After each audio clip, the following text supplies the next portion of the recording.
So tonight we will show you what I have done in the past with great success and how it operates. Now, if I wanted something in this world, and who doesn't, I would formulate an act which would imply that I have it. And then in my imagination, I would simply, having performed that act, I would yield completely to this being within me to execute it. I would fall off into sleep, convinced that he heard me, that he saw my act in faith. I simply yield completely to him, having acted. It's an act of self-commission. I perform the act. What act? I act as though I had what I sought. I act as though I heard that you have what you asked of me. I perform an act, and then I yield completely to that depth of my own being, who is God, and allow him from that depth to externalize it for me. All I have to do is to completely yield to this being within me, for he has ways and means I, on this level of my being, know not of. I rise then under compulsion. And under this compulsion, I go through a series of events which will lead up to the fulfillment of that to which I yielded. I assume that it's done. And then I commune with myself and gave thanks within me that it is done. And it works in every way. You want to be, and you name it. You want to be successful in the world of Caesar, in dollars and cents, nothing wrong with it. You want to be a successful doctor, successful lawyer, I don't care what it is. You want to be, well then formulate in your mind's eye what it would be like if it were true. How would you see the world if you were now the man that you would like to be? See it in your mind's eye, and then yield yourself completely to the depth of your own being. How do I do that? Simply fall asleep in the assumption. I dare to assume that I am the man that at the moment reason denies, and then fall asleep in that assumption, leaving it completely to the depth of my own being to externalize it in my world. I will wake tomorrow morning under compulsion to do certain things which I had not formulated, I hadn't determined. I'll find I'll meet the right people. I'll do this, I'll do that, I'll do the other. And it all adds up towards the externalization of my assumption. So within you is that power, within you is that wisdom, to do anything that you desire in this world. So this is the faith of which I speak. How do I do it? You can sit right here. And you go to bed at night, as you're told in the 4th Psalm. Commune with your own self upon your bed and be silent. You don't commune with another, you commune with your own self. That's God. For the self of man is God. When you say I am, that's God. There is no other God. But you don't see him now. He has become invisible. The darkest night in the world was when God became invisible. He told the story to all of us before we set forth. Then he became invisible and took up his residence in us.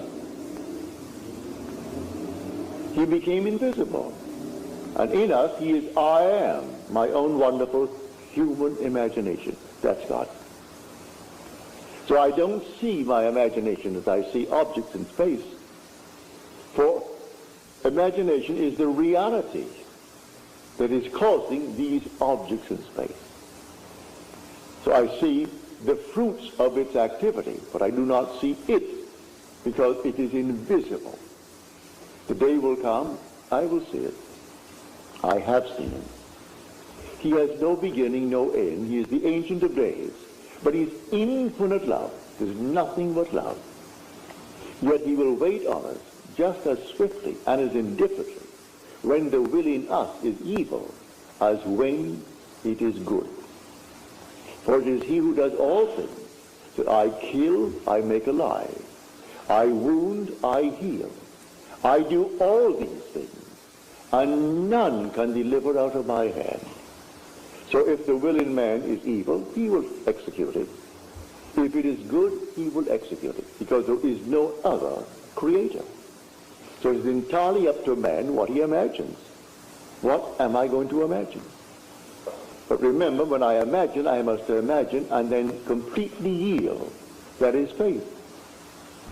You've been taught to believe you're a worm. You came out of a swamp.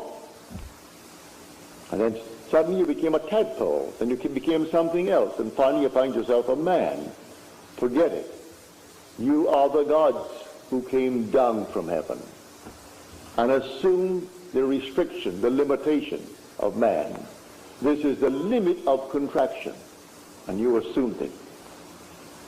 And you're going to fulfill a definite purpose in man. And while you walk the earth as man, that predetermined plan will erupt within you, and the whole thing will unfold within you, beginning with the resurrection.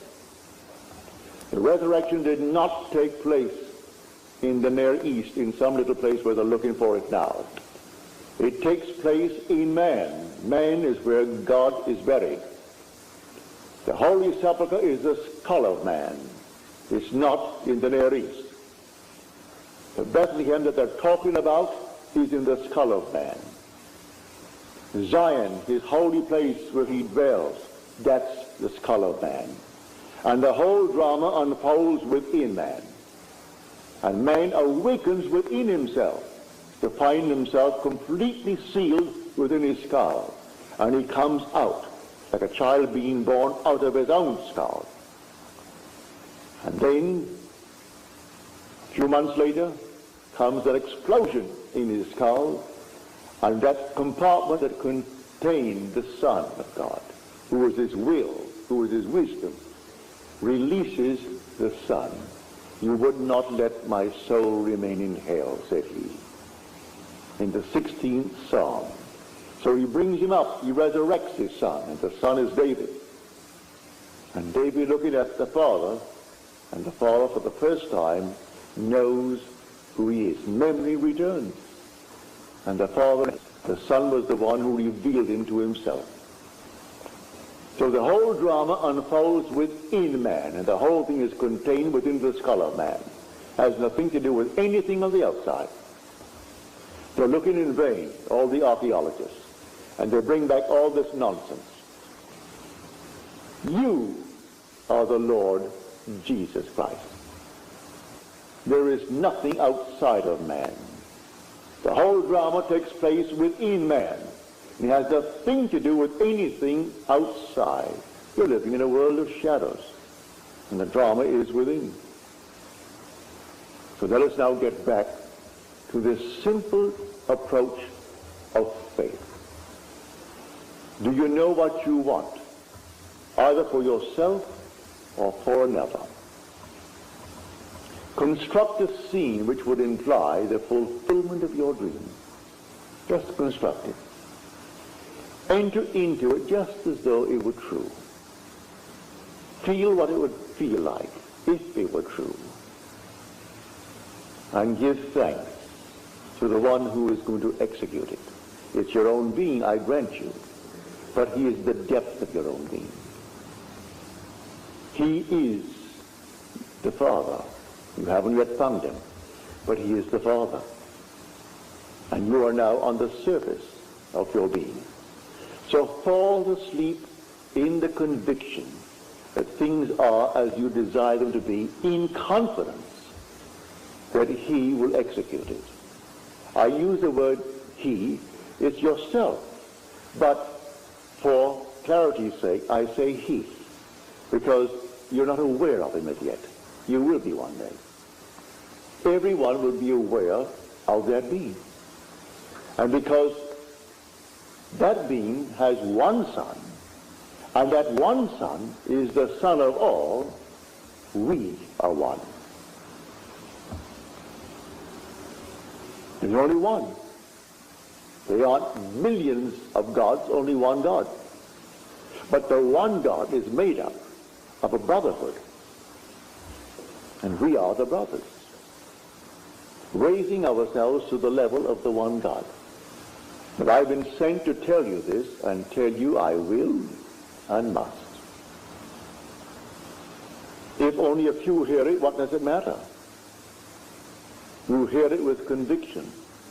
Because I tell you the truth, it will last. I am not here to set up some little ism. I am not here to speculate and try to set up some little philosophical setup that may work. No. I want no church, no ism. Just to tell you who you are. And you will tell it to others, and others will tell it, because in the end you're going to prove it to be true. You can't rub it out because it is true. All that I have told you is true. I'm not speculating. I'm not theorizing. I stood in the presence of the infinite being and his infinite love, and he embraced me. And he sent me after he embraced me. Therefore love embraced me. Therefore guided by love. We became one body. People are misled morning, noon, and night by so-called holy men. Forget it. Man comes to you telling you he's a holy person, turn around and start running. All these holy fellows, they just simply meet you and meet another crowd, and the next thing they do, they run to the bank with what was in your pocket. Picked up one fellow here, he's flying off to Switzerland. He was in Spain after having collected a fortune. They found $300,000 of him, on him. And he was at the Maharishi that came up through this country. It wasn't the Maharishi, it was his secretary running off to Switzerland, where you'd put it into your Swiss bank. And all the people fall for it morning, noon, and night. And so if you're take Noah, you hate to hear it, because people hate to know that others know they were beguiled. And so those who gave their fortunes to him, $500 to teach them how to meditate, of all the nonsense in the world. Teach you how to meditate? It's just a simple, simple thing. You don't meditate on your navel. You don't meditate on any of these things whatsoever. You know what you want? What would the feeling be like if it were true? What would it be like?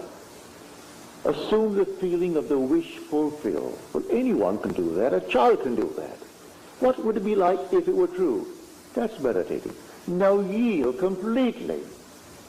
And the being within you will take that and externalize it for you. Meditating on your Kundalini fire and all this nonsense. Has nothing to do with it. I'm going into so-called diets. Diets will not commit you or commend you to God. He gave you a palate, didn't he? Or then exercise the palate too. And so I'm going to go on a certain diet. A friend of mine went on the diet of things that you should only feed parrots. Well, she isn't a parrot. Eating pumpkin seeds, eating all these things. If you really enjoy them, but don't tell me that you really enjoy them. You, of course, you could acquire a taste for anything. I don't say you can't. But exercise that God-given gift. It's a palate. And simply enjoy it. So, to come down to the night's message on faith. By faith, the worlds were created by the Word of God. Faith does not give reality to the unseen things. Faith is loyalty to unseen reality. For this thing exists. All things exist. I tell you from my own experience that the entire world that is unseen to this world exists now. It actually exists. Not out there beyond the stars, right here. It's all existing right here.